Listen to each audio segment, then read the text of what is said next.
Bon samedi, comment ça va? J'espère que vous avez eu une belle semaine. Moi, je suis en feu. Hein, il y a des samedis où on est plus relax. Aujourd'hui, je suis en feu. Qu'est-ce que vous voulez? C'est comme ça.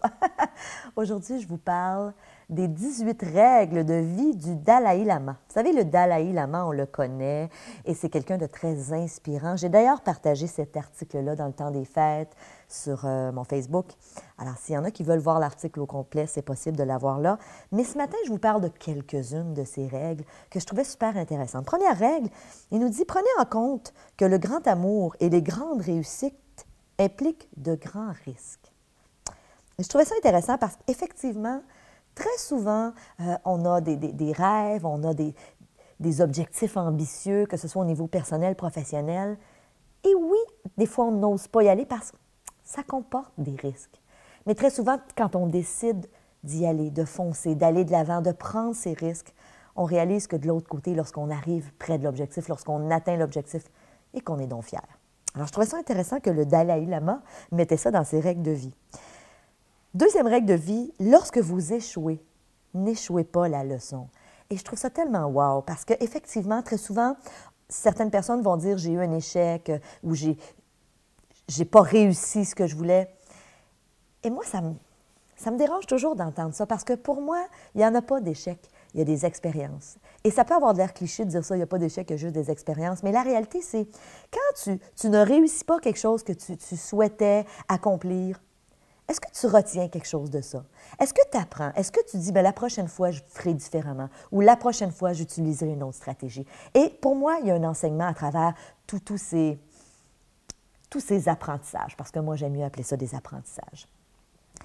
Une autre règle de vie que le Dalai Lama prône, c'est rappelez-vous que de ne pas obtenir ce que vous voulez est parfois un merveilleux coup de chance.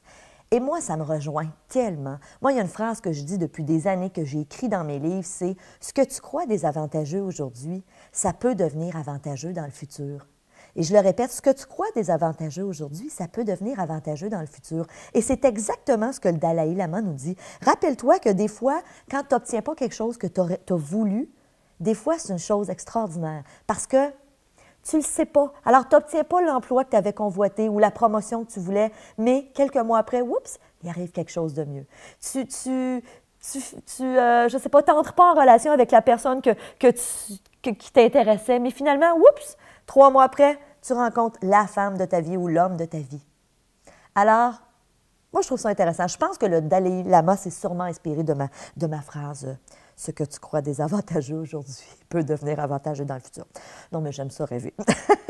Une autre des règles du Dalai Lama, ne laissez pas une petite dispute briser une grande amitié. Vous savez, ça prend des années pour construire une réelle amitié, une amitié solide. Et parfois, on ne voit pas la vie de la même façon, puis c'est tout à fait normal. On a des petites divergences d'opinion. On peut même avoir des petits accrochages.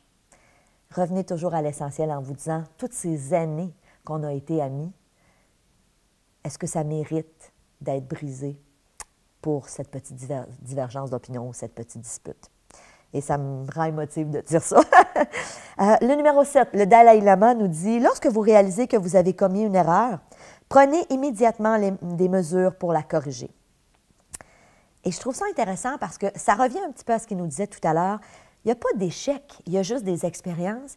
Et quand tu réalises que tu t'es trompé, quand tu réalises que tu n'as pas agi de la bonne façon, laisse-toi pas aller dans la culpabilité. La culpabilité, je le dis souvent, elle ne sert à rien. La culpabilité, tout ce qu'elle fait, c'est qu'elle nous renseigne sur « je trouve pas ça super comment j'ai agi et j'aurais dû agir autrement », donc elle me permet de réajuster le tir. Et c'est ce que j'entends, moi, de cette règle-là. Alors, je vous en ai nommé quelques-unes. Si vous voulez avoir les autres, vous pouvez aller les chercher sur mon Facebook et fort probablement aussi sur Google si vous tapez les règles du Dalai Lama, qui est cet homme si sage. On veut tous être sages. Hein? Alors, en attendant, c'est samedi. Si vous avez aimé la chronique, je vous invite à la partager, s'il vous plaît, à vos contacts, à vos amis. Si vous pensez que les gens peuvent en retirer du bien, c'est gratuit. Alors, transférez-les. Envoyez-moi des messages aussi sur Facebook. J'aime ça vous lire, j'adore ça. Alors, en attendant, relaxez. Il y a un mot en italien qui dit la farniente. J'adore ce mot farniente, farniente. Ça veut dire relaxer. Profitez de la vie. Bon samedi. Salut!